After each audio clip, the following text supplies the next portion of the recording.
Gunung Merapi berada di Kabupaten Sleman, Provinsi Daerah Istimewa Yogyakarta, dan di beberapa kabupaten provinsi di Provinsi Jawa Tengah seperti Kabupaten Magelang, Boyolali, dan Klaten. Menurut cerita masyarakat setempat, dahulu daerah yang kini ditempati oleh Gunung Merapi masih berupa tanah datar. Oleh karena suatu keadaan yang sangat mendesak, para dewa di Kayangan bersepakat untuk memindahkan Gunung Jamur Dipa yang ada di Laut Selatan ke daerah tersebut. Namun setelah dipindahkan, Gunung Jamur Dipa yang semula hanya berupa gunung biasa tidak aktif berubah menjadi gunung berapi. Apa yang menyebabkan Gunung Jamur Dipa berubah menjadi gunung berapi setelah dipindahkan ke daerah tersebut?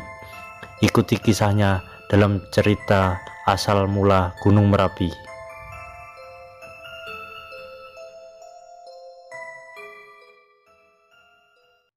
Kawan-kawan, sebelum nonton video ini, jangan lupa subscribe, like, komen, dan share. Alkisah, Pulau Jawa adalah satu dari 5 pulau terbesar di Indonesia. Konon, pulau ini pada masa lampau letaknya tidak rata atau miring. Oleh karena itu, para dewa di Kayangan bermaksud untuk membuat pulau tersebut tidak miring. Dalam sebuah pertemuan, mereka kemudian memutuskan untuk mendirikan sebuah gunung yang besar dan tinggi di tengah-tengah Pulau Jawa sebagai penyeimbang. Maka disepakatilah untuk memindahkan Gunung Jamur Dipa yang berada di Laut Selatan ke sebuah daerah tanah datar yang terletak di perbatasan Kabupaten Sleman, Provinsi Daerah Istimewa Yogyakarta, dan Kabupaten Magelang, Boyolali, serta Klaten, Provinsi Jawa Tengah.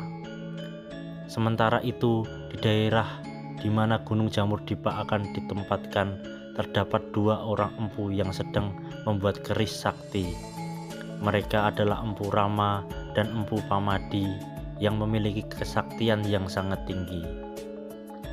Oleh karena itu, para dewa terlebih dahulu akan menasihati kedua empu tersebut agar segera pindah ke tempat lain sehingga tidak tertindih oleh gunung yang akan ditempatkan di daerah itu. Raja para dewa, Batara Guru pun segera mengutus Batara Narada dan Dewa Penyarikan berserta sejumlah pengawal dari Istana Kayangan untuk membujuk kedua empu tersebut.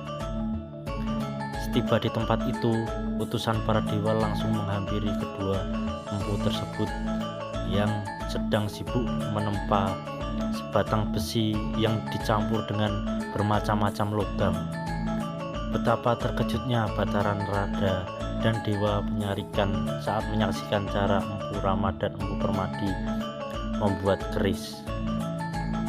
Kedua empu tersebut menempa batang besi membara tanpa menggunakan palu dan landasan logam. Tetapi dengan tangan dan paha mereka, kepalan tangan mereka bagaikan palu baja yang sangat keras. Setiap kali kepalan tangan mereka pukulkan pada batang besi membara, itu terlihat percikan cahaya yang memancar.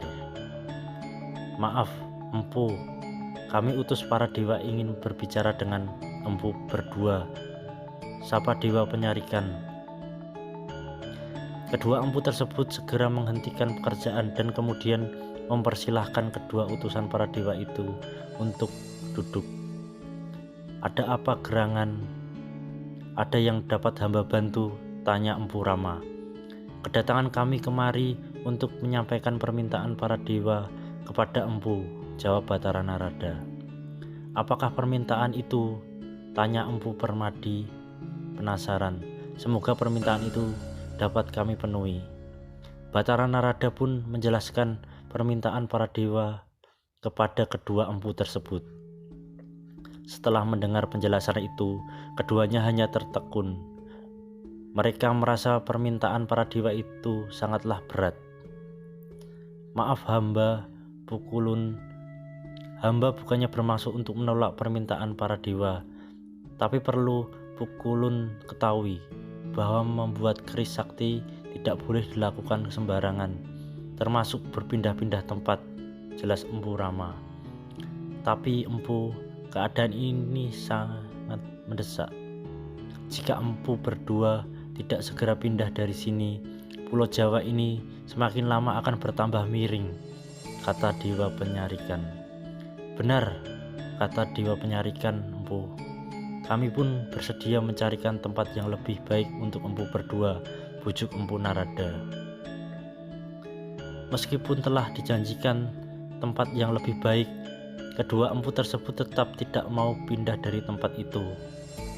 Maaf Pukulun, kami belum dapat memenuhi permintaan itu. Kalau kami berpindah tempat sementara pekerjaan ini belum selesai, maka keris yang sedang kami buat ini tidak sebagus yang diharapkan. Lagi pula masih banyak tanah datar yang lebih bagus untuk menempatkan Gunung Jamur Dipa itu, kata Empu Pamadi. Melihat keteguhan hati kedua empu tersebut, Empu Narada dan Empu Penyaringan mulai kehilangan kesabaran.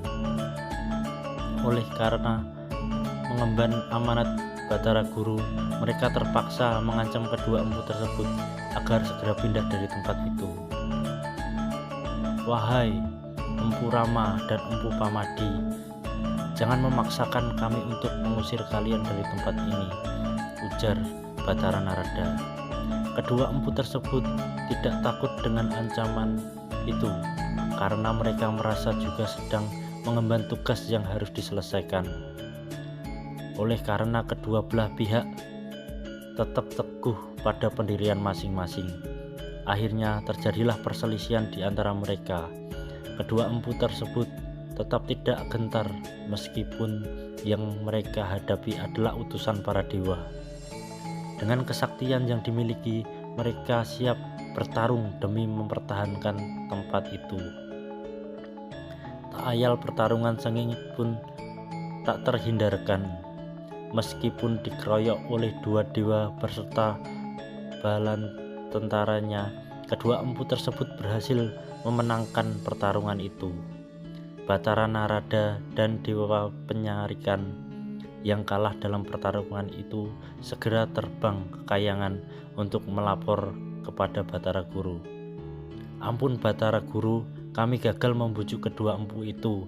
Mereka sangat sakti mandraguna, lapor Batara Narada. Mendengar laporan itu, Batara Guru menjadi murka. Dasar memang keras kepala kedua empu itu. Mereka harus diberi pelajaran, ujar Batara Guru. Dewa Bayu, segeralah kamu tiup Gunung Jamur Dipa itu, seru Batara Guru. Dengan kesaktiannya, Dewa Bayu segera meniup gunung itu.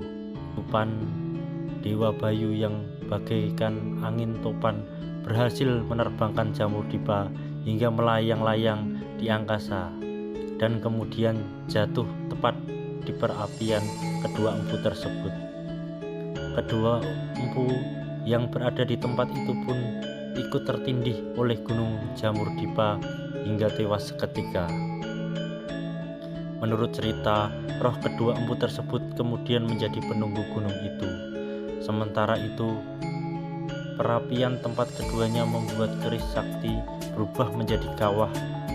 Oleh karena kawah itu pada mulanya adalah sebuah perapian, maka para dewa menggantinya nama gunung itu menjadi Gunung Merapi. Demikian cerita asal mula Gunung Merapi dari Provinsi Yogyakarta dan Jawa Tengah, Indonesia. Hingga saat ini, kawah Gunung Merapi tersebut masih aktif dan sering mengeluarkan lahar disertai dengan hembusan awan panas. Sejak tahun 1548, Gunung Merapi ini sudah meletus sebanyak kurang lebih 68 kali. Adapun pesan moral yang dapat dipetik dari cerita atas adalah bahwa orang yang tidak mau mendengar nasihat akan mendapatkan celaka, seperti halnya Empu Rama dan Empu Pamadi. Oleh karena dengan mendengar nasihat para dewa, akibatnya mereka tewas tertindih Gunung Jamur Dipa. Demikian cerita rakyat yang bisa saya sampaikan. Jika kalian suka video ini, silahkan subscribe, like, komen, dan share.